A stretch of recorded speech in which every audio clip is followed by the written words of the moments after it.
হেই বন্ধুরা, আজকে আমরা চলে আসলাম দ্য গ্রেট রুলারের এপিসোড 6 নিয়ে। তবে তার আগে একটা ছোট্ট করে রিক্যাপ নেওয়া যাক। যেমনটা আমরা আগের এপিসোডে দেখেছিলাম, কাল্টিভেশন ট্রেনিং শুরু হয়ে যায়, স্পিরিচুয়াল বিস্ট হান্টিং, দারুণ সংঘর্ষ আর একটি ভয়ঙ্কর স্মৃতি দিয়ে ভরপুর ছিল দিনটা। লিমু ভাই মুখোমুখি হয় এক শক্তিশালী বিস্টের এবং প্রথমবারের মতো দেখা মেলে ভয়ঙ্কর ব্লাড সেল্টারের। শেষে মলিং ও কিংসাং পড়ে যায় এক বিপদের মধ্যে। এখান থেকে শুরু হয় এপিসোড 6, যেখানে মলিং আর কিংসাং আটকা পড়েছিল কিছু ডাকাতদের মধ্যে। মলিং ওদেরকে বলে, তোমরা কি চাও আমাদের কাছে? তখন ডাকাতদের দলের মধ্যে একজন এসে বলে, তোমাদের কাছে যতগুলো স্পিড কোর আছে সেগুলো আমাদেরকে দাও। একথা শুনে মলিং বলে, আমাদের সাথে দুইজন প্র্যাকটিসিং মাস্টার আছে যারা সবসময় আমাদের উপর নজর রাখছে এবং তারা ডিভাইন সোল লেভেলেও রয়েছে। মলিং এর কথা শুনে ডাকাতদের দলের নেতা যার নাম লেইন, সে বলে, নর্থ স্পেশাল একাডেমির প্র্যাকটিসিং মাস্টাররা কি তোমাদের একথা বলেছে যে ডাক্তারদের সাথে দেখা হওয়া ট্রেনিং এর একটা অংশ? তখন লেইনের সাথে এসে বলে, তাড়াতাড়ি করো, আমাদের সময় নষ্ট করো না।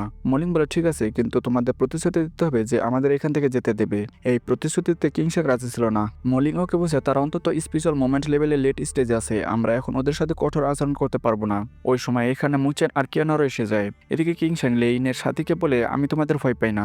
যে কথা শুনে লেইনের সাথী কিংসাং এর উপর অ্যাটাক করে দেয়। ওই মুহূর্তে মুচেন এসে অ্যাটাকটি কাউন্টার করে নেয়। ওদেরকে দেখে লেইন বলে, চলো, আরো দুটো মুরগি এসে গেছে। তখন মুচেন ওদেরকে বলে, তোমরা সংখ্যা বেশি হওয়া সত্ত্বেও কিছু জুনিয়রদের বুলি করছো, তোমাদের কি ভয় হয় না? লেইন বলে, এই পৃথিবীতে শক্তিশালীরা বল দেখাতে পারে, এখন তোমারও ভাগ্য খারাপ, সময় নষ্ট করো না, স্পিড কোরগুলো বের করো। তখন মুচেন বলে, আমার কাছে কেবল একটা স্পিড কোর আছে, যেটা নেওয়ার জন্য লেইনের সাথী এগিয়ে যায় আর ওটা নিতেই যাবে, তখন মুচেন ওটা রেখে দেয় আর লেইনের সাথীর উপর আক্রমণ করে দেয়। যেটা দেখে ও বলে, বাচ্চা মরতে চাও নাকি? তখন মুচেন বলে, আমার হঠাৎ করে এটা দিতে মন চাইলো না। একথা শুনে লেইনের সাথে মুচেনের সাথে ফাইট করতে শুরু করে। যা দেখে কিয়ানের মুচেনকে সাহায্য করার জন্য এগোচ্ছিল, তখন লেইন ওর সামনে এসে যায়। ও বলে, ওখানে 1-1 ফাইট হচ্ছে, তোমার সেখানে দখল না দেওয়াই ন্যায্য হবে। এদিকে মুচেন আর লিংজং হ্যান্ড টু হ্যান্ড ফাইট করছিল, কিন্তু তখন লিংজং একটি পাওয়ারফুল টেকনিক নিয়ে মুচেনের দিকে এগিয়ে যায়, যেটা দেখে মুচেন সেনলো ডেথ মার্ক অ্যাক্টিভেট করে নেয় আর লিংজং এর থান্ডার ফিস্টের সাথে অ্যাটাক করে দেয়। আক্রমণে ধোয়া ছড়ার পর আমরা দেখতে পারি মুচেন লিংজং এর গলা ধরেছিল, যা দেখে লেইনের সাথীরা লিংজংকে সাহায্য করার জন্য এগোতে যাচ্ছিল, তখন কিয়ানের ওদের সামনে এসে যায় আর লেইনের সেই ডায়লগটি বলে, ওখানে 1-1 ফাইট হচ্ছে, তোমাদের সেখানে দখল না দেওয়া ন্যায্য হবে।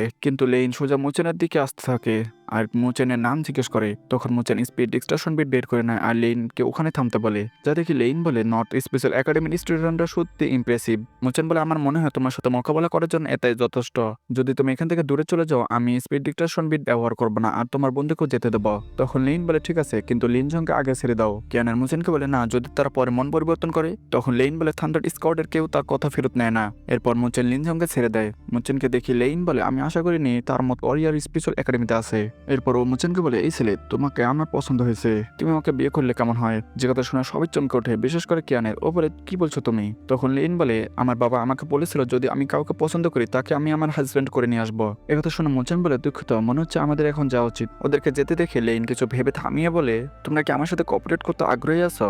এরপর এখান থেকে দৃশ্য পরিবর্তন হয় জঙ্গলের এক অন্য জায়গায়, যেখানে ব্লাড সেলটার লিউরিয়ামের সোলজারদের মেরে অন্যদিকে চলে যায়। এরপর দৃশ্য আবার পরিবর্তন হয় মুচেনের দিকে, যেখানে মুচেন লেইনের সাথে কথা বলছিল, যা দেখে কিয়ানের জেলাসি করতে থাকে। লেইন বলে, বেশ কিছুদিন আগে আমরা সোনো ভ্যালিতে একটা ট্রেজার খুঁজে পেয়েছি, এটি একটি জেড স্পিড ট্রি। আমার মনে হয় গাছটিতে ইতিমধ্যেই একটি ম্যাচিওর জেড স্পিড ফ্রুট জন্ম নিয়েছে। জেড স্পিড ফ্রুটের নাম শুনে মুচেন চমকে ওঠে আর মনে মনে বলে, জেড স্পিড ফ্রুট, এই হার্সে হালকা স্পিরিচুয়াল পাওয়ারও থাকে, সেই স্পিরিচুয়াল পাওয়ার ব্যবহার করে আমি সেনওয়েতে তোমাকে দ্বিতীয় স্তরে যেতে পারবো। এরপর মুচেন লেইনকে বলে, সেই গাছটিতে নিশ্চয়ই স্পিরিচুয়াল বিস্ট পাহারা দিচ্ছে। যা শুনে লেইন বলে, হ্যাঁ, ওটা একটা সেক্রেট প্লেস, সেখানে অসংখ্য লিভিং বিংসদের সমাহিত করা হয়েছে, কিন্তু আমি ভয় পাচ্ছি আইস স্পিরিট এফ কিংকে, যেটা মিড লেভেলের একটি স্পিরিচুয়াল বিস্ট, যে জেড স্পিরিট গার্ডিয়ান এবং সেই স্পিরিচুয়াল রিং লেভেলের লেট স্টেজে রয়েছে। এর সাথে ওই পশুটি অন্য আইস স্পিরিট এফদের কমান্ড করার ইন্টেলিজেন্সও রাখে। তখন মুচেন বলে, তাই তুমি আমার স্পিড ডিস্ট্রাকশন বিট ব্যবহার করতে চাও আইস স্পিরিট এসকে হারানোর জন্য? যে কথা শুনে লেইন বলে, তুমি সত্যি স্মার্ট। মুচেন বলে, স্পিড ডিস্ট্রাকশন বিট আইস স্পিরিট এস কিংকে শুধু সিরিয়াসলি ইনজেক্ট করতে পারে, কিন্তু মারতে পারবে না। এছাড়া অন্যান্য আইস স্পিরিট এফস রয়েছে। তখন লেইন বলে, তুমি আইস স্পিরিট এফস কিংকে আটকাতে পারলে বাকিটা আমি দেখে নেবো। এরপর মুচেন রেওয়ার্ডের কথা বলে, যে কথা শুনে লেইন বলে, তুমি আমাকে বিয়ে করছো না কেন? তখন আমরা একটা পরিবার হবো, যা আমার তা তোমারও হবে। তখন মুচেন বলে, মিস, ঠাট্টা করো না। লেইন বলে, ঠিক আছে, তুমি কত চাও? মুচেন বলে, 30%। লেইন বলে, ঠিক আছে, তাহলে ডিল ডান। এরপর মুচেন ওর বন্ধুদের সাথে এই বিষয়ে কথা বলতে চলে যায়। এই মিশনে মুচেনের সঙ্গে কিয়ানের আর মলিং যাচ্ছে আর কিংশনকে নেওয়াটা অনেক বিপজ্জনক হবে, কারণ ওর কাল্টিভেশন লেভেল কম। সেজন্য মুচেন কিংশনকে পাঠিয়ে দেয় মাস্টার মুকে রিপোর্ট করার জন্য, যাতে কোনো সমস্যা হলে তিনি সেখানে আসতে পারেন। তারপর সবাই সোনা ভ্যালির দিকে রওনা করে। দৃশ্য পরিবর্তন হয় লিরুয়ামের লোকদের উপর। সেখানে একজন সোলজার এসে রিপোর্ট করে যে আমাদের আরেকটা ট্র্যাকিং টিমকেও ব্লাড স্যালাটার মেরে ফেলেছে। যা শুনে লিনু বলেন বাকি ট্র্যাকিং টিমসদের অর্ডার পাস করো যে ব্লাড স্যালাটারকে দেখামাত্র ট্র্যাকিং মার্ক ছেড়ে দিতে।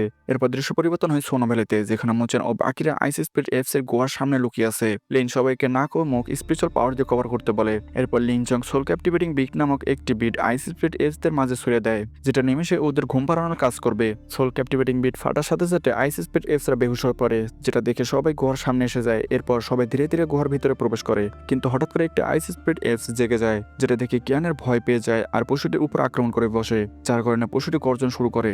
যেটা দেখে মোচেন অনেক দ্রুত আইস স্পিড এফসটির উপর আক্রমণ করে দেয় আর ওটাকে ধীরে মাটিতে শুয়ে দেয়, যা দেখে লেইন অবাক হয়ে যায়। ও বলে আমি বিশ্বাস করতে পারছি না তুমি একা হাতে এটাকে মেরে ফেলেছ। তখন মোচেন বলে এটা সম্ভব হয়েছে কারণ প্রথমে এটা সোল ক্যাপটিভেটিং বিট দ্বারা প্রভাবিত ছিল।